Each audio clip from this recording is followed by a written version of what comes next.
Dito nga ay may naamoy akong hindi maganda sa aking motor. Parang may naamoy ako hindi maganda. Kaya ako ay dali-daling nagpipiling mekaniko, katikot ng katikot. At ang dahilan ko naman ay akin naman tong motor, kaya kung masira ko, ipapagawa ko sa iba. Lagi ko kasi napapansin na kapag puno ang aking tangke ay lagi itong umaamoy kapag sinaside stand ko. Kaya nagkaroon ako ng idea na baka sa fuel pump yung umaamoy gas na yan. Pwede sa o-ring o kaya naman ay sa hose nito. Kaya kung mapapansin nyo dyan, eh medyo sinisilip-silip ko at baka meron pang ibang kumakatas dito. At nung makita kong wala namang katas sa mga hose, eh nagkaroon ako ng idea na baka sa fuel pump o-ring ito nagkaroon ng diferensya. Napansin ko rin kasi yung pintura ng aking tangke eh medyo natatanggal na.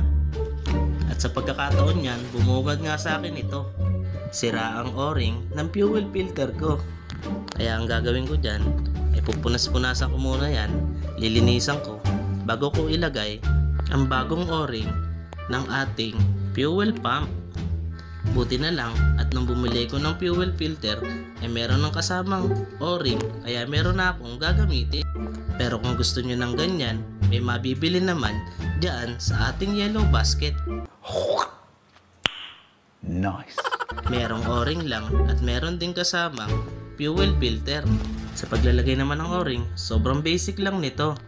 Yung o-ring na medyo malapad, pataob lang ang magiging lagay sa ating fuel pump. At yung bilog naman ay dun yung sa kabila padaanin nang sa ganon ay madaling ilagay. O diba? Sobrang basic lang nito. O diba? De feeling mekaniko na ako.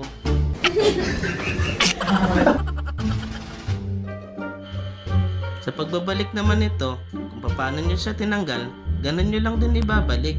Sobrang basic lang nito. Sige, So paano? Hanggang dito na lamang. Hanggang sa susunod.